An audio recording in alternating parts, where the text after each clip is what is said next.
শুভ রথযাত্রা জানাই সবাইকে। আজকে ছিল রথযাত্রার বিকেল বেলায়। তো দেখো আজকে আমরা এসেছিলাম আমাদের পাড়ার ইস্কন মন্দিরে, যেটা তোমরা আমার আগের ভ্লগেও দেখেছো। এখানে আসতে যেহেতু আমাদের একটু লেট হয়ে গেছে, তো এসে দেখলাম যে রথ তো বেরিয়ে গেছে, তাই জন্য প্রভুজির থেকে প্রসাদ নিয়ে প্রণামী দিয়ে চলে আসলাম। আর এখানে দেখো যেতে যেতে দেখলাম যে দিলরথ দিয়ে আমাদের সেই রথগুলোই যাচ্ছে।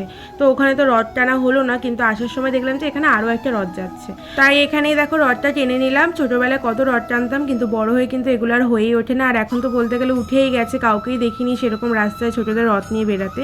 তো দেখো এখান থেকে তারপর প্রসাদ দিয়েছিল, প্রসাদগুলো নিয়ে চলে আসলাম। আর এখানে খিচুড়ি প্রসাদও দিচ্ছিল। আর তারপরে দেখো আমরা বিকেলে বেরিয়ে একটুখানি ফুচকা খেয়ে নিলাম। ফুচকা খেয়ে নেওয়ার পর আমাদের এখানে বসেছিল মেলা, তো সেখানেই যাচ্ছিলাম রথের মেলাতে। আর এটা কিন্তু প্রত্যেক বছরই বসে। আর দেখো এই কুকুরটাকে দেখে আমি অরিজিনাল ভেবেছি। তারপরে দেখো এখান থেকে একটা ওর বাইকের চাবির রিং নিয়ে নিল। তো পরে মেলা থেকে পাঁপড় জিলিপি সব কিছু খেয়ে চলে আসলাম। তো আজকের দিনটা তো এইভাবেই কেটে গেল। ভালো লাগলে ভিডিওটা অবশ্যই লাইক করে দিন।